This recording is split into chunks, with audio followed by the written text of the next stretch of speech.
अस्सलामुअलैकुम स्टूडेंट्स, हम बात करने जा रहे हैं separation of episodic and semantic memories. किस तरह से एपिसोडिक और सिमेंटिक मेमोरीज जो है वो एक दूसरे से सेपरेट हैं, उनके डिफरेंट प्रोसेसेस हैं हमारे माइंड में, हमारे ब्रेन में, वो किस तरह से एक दूसरे से डिफरेंट हैं on the basis of neuropsychological evidence and along with on the basis of brain imaging evidence. ठीक है, इन दो चीज़ों के थ्रू, ब्रेन इमेजिंग एविडेंस और न्यूरोसाइकोलॉजिकल एविडेंस के थ्रू, हम ये प्रूव करेंगे कि किस तरह से एपिसोडिक और सिमेंटिक मेमोरीज जो है इनके ब्रेन में जो मैकेनिज्म्स हैं वो एक दूसरे से डिफरेंट हैं, अलग अलग हैं, सेम एक ही नहीं है दोनों का। ठीक है, तो अगर हम सबसे पहले बात कर लें रेफरेंस की, तो ये स्लाइड्स जो हैं ये बनाई गई हैं by my professor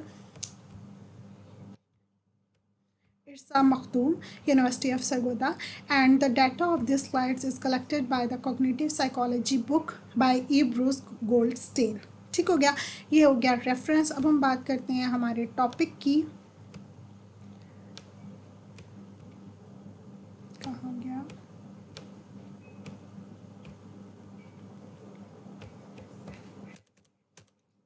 So let's start. It is possible to classify some memories as episodic and others as semantic, but there is an evidence। अब वो कह रहे हैं कि हम ये क्लासीफाई तो हमने कर लिया, ठीक है, क्या कुछ मेमोरीज जो है एपिसोडिक होती हैं, कुछ जो है वो सिमेंटिक होती हैं। लास्ट लेक्चर में हमने इन चीज़ों को डिस्कस किया, ठीक है, उसका लिंक आपको डिस्क्रिप्शन में मिल जाएगा कि किस तरह से एपिसोडिक में क्या होता है, सिमेंटिक में क्या होता है। एपिसोडिक में हमारी लाइफ के इवेंट्स होते हैं, ठीक है, और सिमेंटिक में फैक्ट्स और फिगर्स होते हैं, ये तो हमें पता चल गया। But there is an evidence to support the idea there are two types of long term memory that are served. ये जो दोनों टाइप्स हैं लॉन्ग टर्म मेमोरी की, ठीक है, लॉन्ग टर्म मेमोरी की जो आगे होती हैं डेक्लेरेटिव, नॉन डेक्लेरेटिव। डेक्लेरेटिव के आगे दो टाइप्स हैं, एपिसोडिक और सिमेंटिक। तो ये दोनों क्या है कि ये भी एविडेंस मिल रहा है कि इन दोनों के लिए भी हमारे पास ब्रेन में डिफरेंट मैकेनिज्म्स होते हैं। जिस तरह शॉर्ट टर्म और लॉन्ग टर्म के लिए डिफरेंट मैकेनिज्म्स हैं ब्रेन में, इसी तरह इन दोनों के लिए, सिमेंटिक और एपिसोडिक के लिए भी डिफरेंट मैकेनिज्म्स हैं। वो किस तरह से हैं, सबसे पहले हम इसको प्रूव करेंगे इस बात को न्यूरोसाइकोलॉजिकल एविडेंस के थ्रू, ठीक है, ब्रेन पार्ट्स के थ्रू।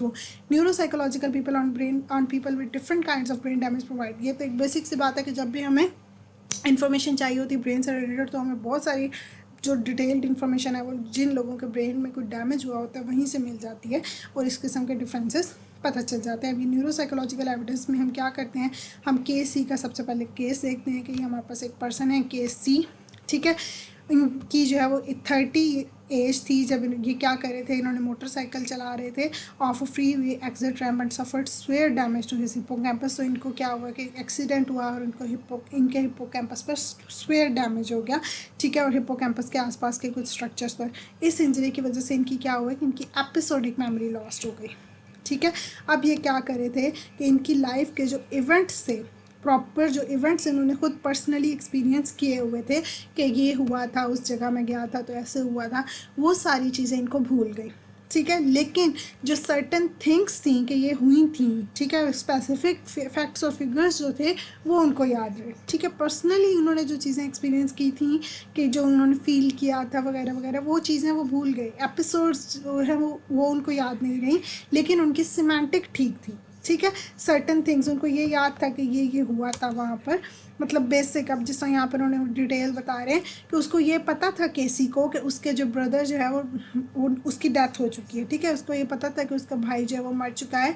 लेकिन ये इवेंट जो है वो that occur 2 years before the accident. अब ये इवेंट जो उसकी भाई की डेथ का है ये 2 साल पहले का हुआ, अभी एक्सीडेंट हुआ उससे 2 साल पहले की डेथ हुई है भाई की। अब उसको ये पता है कि मेरे भाई की डेथ हो चुकी है, ये एक फैक्ट था ना, तो वो उसको याद है, ठीक है। लेकिन उसको ये नहीं याद है कि जब उसको पता चला था कि उसके भाई की डेथ हो गई तो उसने किस तरह से फील किया, और उसके भाई की डेथ वाले दिन क्या हो रहा था, उसने कैसे वो सुना, फ्यूनरल जब उसका हुआ था, फोतगी वगैरह वाला दिन जो था उस दिन क्या हुआ, वो सारी चीज़ें उसको भूल गई, वो सब उसको याद नहीं थी। लेकिन उसको ये पता था कि उसका भाई की डेथ हो चुकी है। अब ये जो ये पता था, ये वाली जो बात थी कि उसका भाई फोत हो चुका है, ये वाली इन्फॉर्मेशन कहाँ पर आती है, उसकी सिमेंटिक में आती है, एक फैक्ट है, ठीक है, एक जनरल नॉलेज हो गया ना अब ये उसके लिए। लेकिन ये वाली सारी बातें कि उस दिन उसने क्या एक्सपीरियंस किया, जब उसको पता चला उसने क्या सोचा, फ्यूनरल पे क्या हुआ, ये सारी बातें किस में आती हैं, एपिसोडिक में, ठीक है। ये उसकी लाइफ का एक इवेंट था जिसमें वो पर्सनली इन्वॉल्व था, ये सारी इन्फॉर्मेशन उसको भूल गई, ठीक है। ये किस में थी, ये सारी इन्फॉर्मेशन जो है वो, हाँ, उसको ये सारी इन्फॉर्मेशन भूल गई क्योंकि ये सारी कहाँ पर थी, एपिसोडिक में थी, ठीक है, ये सारी उसको भूल गई क्योंकि उसकी एपिसोडिक मेमोरी जो है वो डिस्टर्ब हो गई थी। उसको फैक्ट्स बाकी वो उसको याद थे कि को ये जो सारी बातें होती हैं कि यूटेंसिल्स जो है वो किचन के सारे बर्तन वगैरह वो कहाँ पर हैं, ठीक है, और स्ट्राइक और स्पेयर बाउलिंग में जो है वो क्या डिफरेंस होता है, ये सारी जनरल सी नॉलेज थी ना, इन्फॉर्मेशन जनरल जो थी, फैक्ट्स और फिगर्स नॉलेज वगैरह वो उसको याद थे। ठीक है, लेकिन उसकी जो एपिसोडिक मेमोरी थी, जो इवेंट्स उसने एक्सपीरियंस किए थे लाइफ के, वो उसको भूल चुका था। ठीक है, a person whose brain damage resulted in symptoms opposite. अब इसी तरह से अब यहाँ पर ये देखें, ये इंडिकेट हो रहा है ना कि उसकी एक मेमोरी ठीक है तो दूसरी मेमोरी ख़राब है, मतलब वो वाला जो पार्ट जो कि एपिसोडिक को कंट्रोल कर रहा था उसमें इशू हुआ है उस एक्सीडेंट की वजह से। ठीक है, लेकिन जो वो वाला पार्ट था जो सिमेंटिक को कंट्रोल कर रहा था, उस पार्ट को कोई मसला नहीं हुआ, इसलिए सिमेंटिक ठीक है। ठीक है, तो इस तरह से ये इंडिकेट हो रहा है कि एपिसोडिक और सिमेंटिक का डिफरेंट पार्ट है, जो एक ठीक है और दूसरी ख़राब हो गई। इसी तरह से एक और उन्होंने केस बताया कि brain damage resulted in symptoms opposite. अब ये केस ही से ऑपोजिट होगा, इसमें क्या होगा कि एक ठीक होगी जो इसमें ठीक थी। अब इटालियन वुमेन है जो कि नॉर्मल हेल्थ थी, लेकिन उनको क्या हुआ, अटैक हुआ एनसीफेलिटिस का। ठीक है, एज ऑफ 44 पे इनको अटैक हुआ। अच्छा, और क्या हुआ फिर, फर्स्ट साइंस ऑफ प्रॉब्लम्स और हेडेक, शुरू में उनको हेडेक हुआ, सर दर्द हुआ, उनको बुखार हुआ, फीवर हुआ, फिर उनको हेलोसिनेशंस आए। ठीक है, जो कि 5 दिन तक उनकी हेलोसिनेशंस चली। ये बहुत उनको एक अटैक हुआ हेलोसिनेशंस वाला। उसके बाद क्या हुआ कि वो घर आई, 6 हफ्ते हॉस्पिटल में रहीं। उसके बाद वो घर आई, लेकिन उनको क्या हुआ कि वो फेमिलियर पीपल जिनको वो जानती थी, ठीक है, घर के लोग जिस तरह के जो जनरल उनके इर्द गिर्द होते हैं, वो उनको वो नहीं रिकॉग्नाइज़ कर पा रही थी। ठीक है, शॉपिंग करते हुए उनको इशू आ रहा था क्योंकि उनके बहुत सारे वर्ड्स मीनिंग जो है वो उनको नहीं पता थे। लिस्ट पे जो लिखी हुई थी चीज़ें उनको नहीं था पता, ये स्टोर से कहाँ से मिलेंगी, स्टोर में कहाँ पर पड़ी होंगी। ये जो जनरल सी इंफॉर्मेशन थी, जनरल नॉलेज था वर्ड के बारे में, ये सारी चीज़ें उनको नहीं याद थी। ठीक है, no longer recognize famous people, जो बहुत कोई बड़ी सेलिब्रिटीज़ थी उनको याद नहीं कर पा रही थी। ठीक है, आइडेंटिटी ऑफ बीटहोवन और the fact that Italy was, उनको ये जनरल जो इन्फॉर्मेशन थी उनकी कंट्री के बारे में और इस तरह से शॉपिंग लिस्ट पे आइटम्स के बारे में, ये जो जनरल फैक्ट्स और फिगर्स वाली बातें थी वो सारी वो भूल चुकी थी। तो मतलब उनकी कौन सी मेमोरी यहाँ पर अफेक्ट हुई, सिमेंटिक मेमोरी। तो मतलब वो अपनी सिमेंटिक मेमोरी उन्होंने लॉस्ट कर दी। वो जो अटैक वगैरह उनको हुए हैं, हेलोसिनेशंस वगैरह हुई हैं, उसकी वजह से उनकी सिमेंटिक डिस्टर्ब हो गई। लेकिन this were impairment of memory for semantic information the women episodic memory for events, इनकी एपिसोडिक मेमोरी जो है वो स्टिल बिल्कुल ठीक थी। ठीक है, उनको ये याद था कि उस दिन क्या हुआ and things that happened weeks और मंथ्स बिफोर, जो जो वाक़यात उनकी लाइफ में हुए थे महीनों पहले, हफ्तों पहले, पिछले दिन, वो सारी चीज़ें उनको याद थी कि ये हुआ था, मैं फ़लाँ जगह गई वगैरह वगैरह।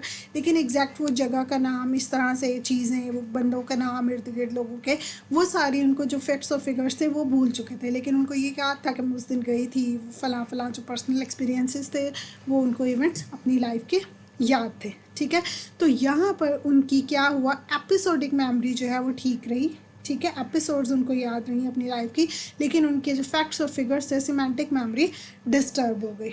ठीक है, तो ये देखें इन्होंने यहाँ पर जनरल ओवरऑल बताया कि जो केसी थे उनकी सिमेंटिक जो है वो ठीक थी, एक्सीडेंट की वजह से हुआ था, तो सिमेंटिक बिल्कुल ठीक थी, लेकिन एपिसोडिक ख़राब हो गई थी। और इटालियन वुमेन जो है इनकी सिमेंटिक ख़राब हो गई है, लेकिन एपिसोडिक ठीक है। तो इससे जो है वो क्लियरली पता चल रहा है कि एपिसोडिक और सिमेंटिक मेमोरी जो है एक दूसरे से डिसोसिएट कर रही है, एक दूसरे से डिफरेंट है। ठीक है, जब एक ठीक है दूसरी गलत, मतलब इन दोनों के डिफरेंट प्रोसेसेस हैं हमारे ब्रेन में, मैकेनिज्म्स डिफरेंट है। इनकी न्यूरोसाइकोलॉजी के थ्रू मतलब हमें ये पता चला है कि ब्रेन में इनकी न्यूरोलॉजी डिफरेंट है, इनके ब्रेन पार्ट्स अलग अलग ब्रेन प्रोसेसेस है जो इन दोनों में इन्वॉल्व है। ठीक हो गया, taken together demonstrate double dissociation between episodic and semantic memory. ठीक है, डबल डिसोसिएशन का क्या मतलब है कि दोनों के दरमियान का हमें डिफरेंस क्लियरली पता चल रहा है कि दोनों एक दूसरे से डिफ्रेंशिएट हो रहे हैं इनके processes, which supports the idea that memory for these two different types of information probably, कि इन दोनों में जो मेमोरी है उनके डिफरेंट मैकेनिज्म्स चल रहे हैं। ठीक है, इससे हमें ये पता चला।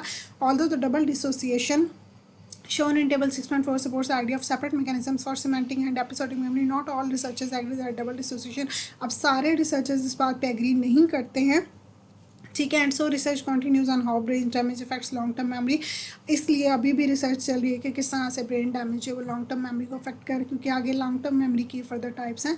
For further discussion of this अच्छा how evidence from brain imaging experiments that, अब यहाँ पर ये तो होगी न्यूरोसाइकोलॉजिकल एविडेंस के थ्रू हमें पता चल गया, लेकिन कुछ जो है इसके साथ एग्री नहीं कर रहे हैं स्टिल, तो उसके लिए हम एक और एविडेंस देते हैं जो कि क्या है, ब्रेन इमेजिंग एक्सपेरिमेंट्स के थ्रू। ठीक है, हमें ये पता चलेगा कि किस तरह एपिसोडिक और सिमेंटिक मेमोरीज जो हैं ये ब्रेन में इनके डिफरेंट पार्ट्स हैं, डिफरेंट एरियाज हैं, डिफरेंट मैकेनिज्म्स हैं। अब ब्रेन इमेजिंग एविडेंस क्या है, वो क्या कहता है, provided by the results of brain imaging evidence brain Levine and coworkers 2014 में इन्होंने कुछ पार्टिसिपेंट्स लिए और उन्होंने कहा कि audio tape descriptions of everyday event, उन्होंने उनको कहा कि आपने डायरीज़ बनानी है। ठीक है, लेकिन उनमें आप डायरीज तो होता है ना, जनरली हम लिख के सब कुछ रख रहे होते हैं, लेकिन यहाँ पर इन्होंने कहा कि आपने सारा दिन जो आपने एक्सपीरियंस किया वो आपने शाम को रिकॉर्डिंग कर लेनी है। ठीक है, सपोज एक फोल्डर बना लिया, उसमें आपने वो रिकॉर्डिंग पेस्ट करते जाना है, तो वो डायरी बनती जाएगी। ठीक है, ऑडियो टेप्ड डायरीज हो गई, तो आपने एवरीडे इवेंट्स जो है वो वहाँ पर उनको रिकॉर्ड करते जाना है। ठीक है, फॉर एग्जांपल अब जिस तरह एक पर्सन ने इस तरह से रिकॉर्ड किया कि लास्ट नाइट जो है वो सालसा डांस क्लास हो रही थी हमारी, तो वहाँ पर पीपल जो है वो डांस कर रहे थे डिफरेंट टाइप ऑफ सालसा वगैरह वगैरह, in facts drawn from their world knowledge. ठीक है, और जो कोई भी उन्होंने उस दिन इन्फॉर्मेशन उनको पता चली थी कि 1947 में 5000 Japanese Canadians live in Toronto, तो ये सारी जो भी उनकी जनरल इन्फॉर्मेशन थी, जो भी एक्सपीरियंस किया उन्होंने दिन में, वो सारे उन्होंने उसमें ऑडियो टेप में रिकॉर्ड कर लिए। When the participants later listen to this descriptions, जब पार्टिसिपेंट्स उन इंफॉर्मेशंस को सुन रहे थे, बाद में उनको सुनाया गया, उनकी अपनी ही डायरीज जो उन्होंने ऑडियो टेप खुद रिकॉर्ड किया था वो उनको सुनाई गई, तो उनका साथ ही साथ MRI स्कैनर भी किया गया। ठीक है, साथ ही साथ उनके ब्रेन जो एक्टिविटी हो रही थी उसको MRI के थ्रू वो स्कैन कर रहे थे कि ब्रेन के किस पार्ट में एक्टिविटी हो रही है।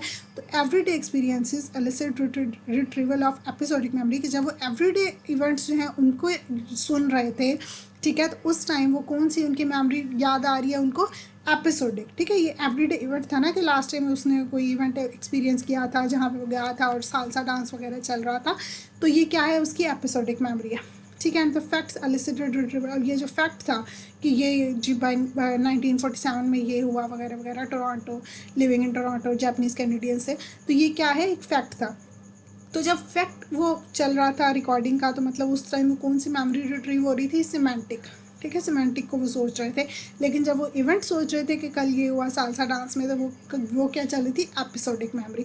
तो इसको उन्होंने चेक किया MRI के थ्रू कि अब उनके ब्रेन में क्या हो रहा है कि जब वो एपिसोडिक को सोच रहे हैं और जब वो सिमेंटिक को सोच रहे हैं। रिजल्ट्स हैं वो बहुत डिफरेंट थे, because many brain areas were involve, तो दोनों में बहुत सारे ब्रेन एरियाज इन्वॉल्व थे। ओवरऑल कंक्लूजन जो ये पता चला कि retrieving episodic and semantic memories causes overlapping, ठीक है, but different patterns of brain activity.